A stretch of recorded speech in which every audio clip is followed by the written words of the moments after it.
Magandang gabi sa'yo, dear Sal. Nais ko rin po ikwento sa inyo ang aking karanasan.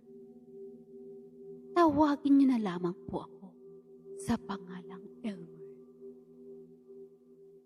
Bahagi ng aking pagkabata ang pagkamulat sa iba't ibang kwento tungkol sa mga multo, maligno, engkanto, at iba pa, lalo na sa mga laman lupa.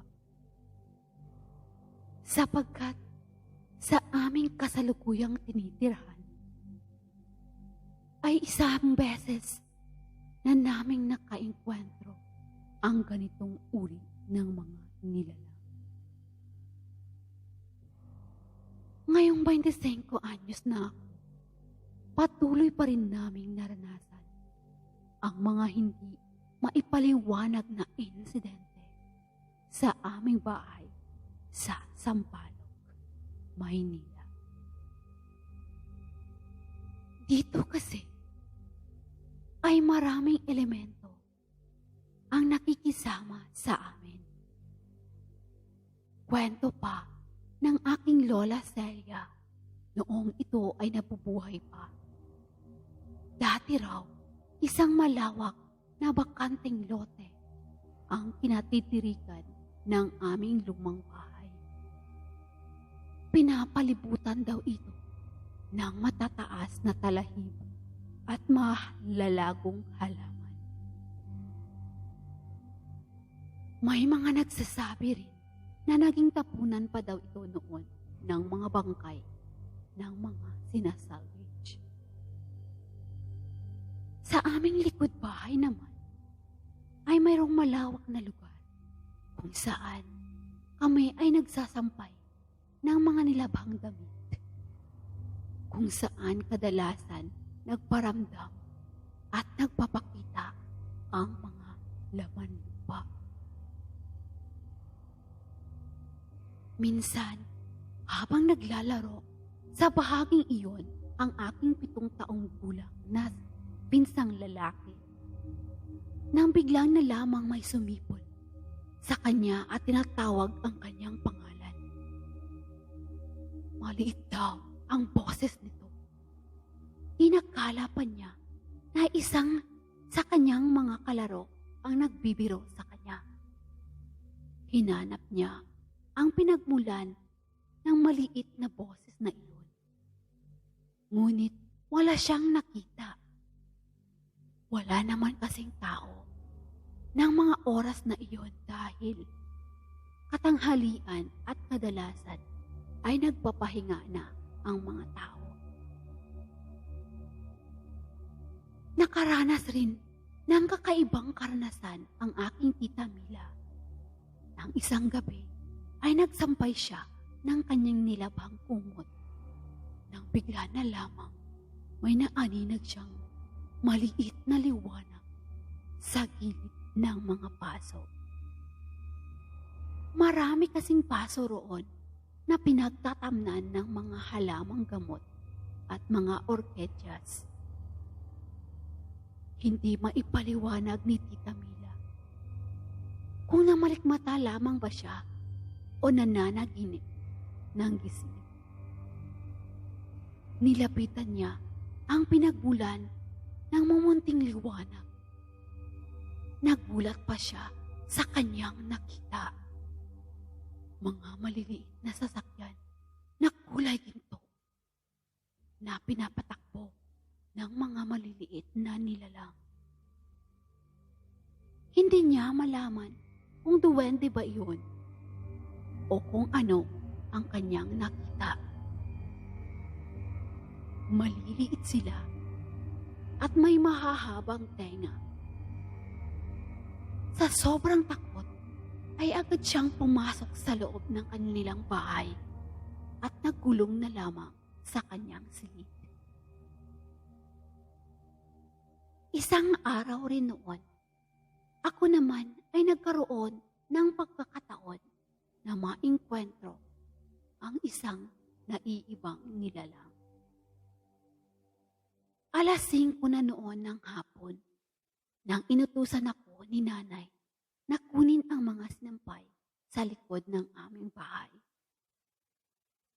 Habang kinukuha ko iyon, ay naisipan kong awitin ang Malayo Pa ang Umaga.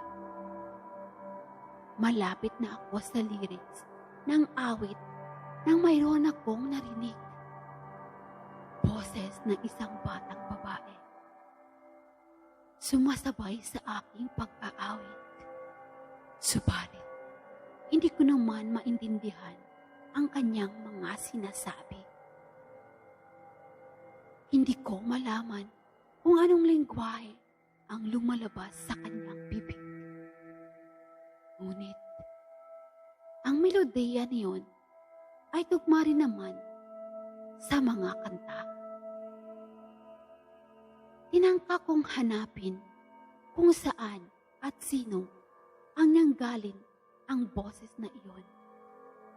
Ngunit, hindi ko iyon mahanap. Nagpalinga-linga ako sa paligid at wala rin naman akong nakita kahit isa. Imposibleng may batang nagbibiro sa akin dahil ang parteng iyon ng aming bahay ay tago at pinapalibutan pa ng matataas na pader. Hindi ko na iyon pinansin, subalit habang tumatagal ay lumalakas ang boses na iyon na animoy sumisigaw na at parang galit. Muli kong hinanap ang pinanggalingan ng malakas na boses na iyon. Nang matamaan ang aking paningin ng isang batang babae. Nakatayo siya sa tabi ng malaking puno ng mangga na nasa likod ng aming bahay. Hindi ko makita ang kanyang mukha dahil natatakpan iyon ng kanyang mahahaba at malalagong buhok. Nakasuot siya ng kulay gintong bestida at sapatos. Hindi ko siya kilala. Ngayon ko lang siya nakita. Inakala ko pa noon na baka anak siya ng isa sa aming mga kapitbahay. Kaya, tinanong ko siya kung ano ang kanyang pangalan at kung ano ang kanyang kailangan. Hindi siya sumagot. Nakatitig lamang siya sa akin at marahang hinawi ang mahaba at malalagong buhok na tumatakip sa kanyang mukha. Maamo naman pala ang kanyang mukha. Bilugan ang kanyang mga mata. Matatangos ang kanyang ilong. At mayroong namumula-mulang mga labi. Subalit, isa sa napansin kong kakaiba sa kanyang anyo ay wala siyang kilay na tila ba inahit ito. Walang tinig na nagmula sa kanya. Sa halip ay ngiti lang ang kanyang isinukli sa akin. Hindi ko inasahan ang sumunod na mga eksena ay makapagbigay pala sa akin ng kilabot. Tinanong ko siyang muli kung siya ba ang narinig kong sumasabay sa akin sa pag-awit. Pagkabigkas ko ng aking huling salita, ay agad na nag-iba ang kanyang mukha. Ang kanyang ngiti ay napalitan ng seryosong anyo. Naging matalim ang kanyang mga tingin na tila ba kakainin ako ng buhay. Akala ko ay susugurin niya ako sa aking kinakatayuan. Subalit, tumalikod ito at mabilis na nagtago sa likod ng punong mangga. Ewan ko ba kung bakit sinundan ko pa siya sa kanyang pinagtaguan. Dala lang siguro ng kuryosidad ko iyon. Ngunit, laking gulat ko na makitang wala siya roon.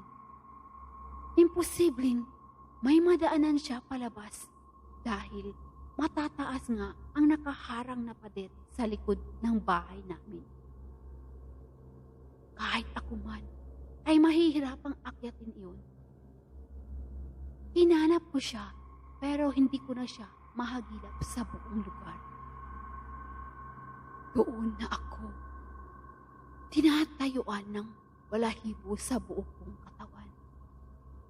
At para bang gusto kong sumigaw ng malakas at maghihiyaw. Nanlamig talaga ang buong katawan ko ng mga sandaling iyon. Maraming tanong ang sumagi sa aking isip. Sino ang batang iyon? Saan ito nagsuot? At bakit bigla na lang itong naglaho? Anong uri sila ng mga nilalang? Mga tanong na nais kong mabigyan ng kasagutan. Nang pagpasok ko ng bahay, ay naikwento ko iyon sa aking tita Tess, ang asawa ng kapatid ng aking tatay. Bukas ang kanyang third eye at sanay nang makakita ng multo at mga lamang lupa. Totoo daw na may lamang lupa. Nagpasama siya sa akin sa likod bahay at tama nga ang kanyang hinala. Mayroong mga laman lupa na naninirahan doon. Ang batang babae at mga maliliit na tao na nakita ni Tita Mila ay mga laman lupa daw yun. Ito daw ang kanilang tunay na anyo. Maliit at kawangis ng duwende. Isa daw sa kanila ang posibleng nagpakita sa akin. Marahil ay nasaan yung bata ito upang ikubli ang tunay nitong kaanyuan. Sa ngayon, ay nasanay na rin kami sa kanila. Hindi na lang namin sila pinapansin. Tanggap na rin namin na parte na rin sila ng aming pamumuhay. Ang importante ay di sila nananakit. At yun lang naman ang mahalaga.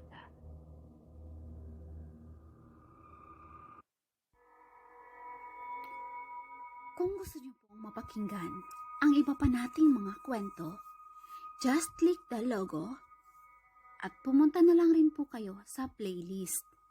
Dito po, makikita nyo ang mga kwento nating natapos ng basahin.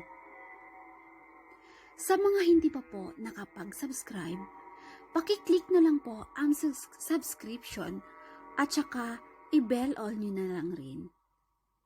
Maraming salamat po sa mga nagsusuporta sa ating channel.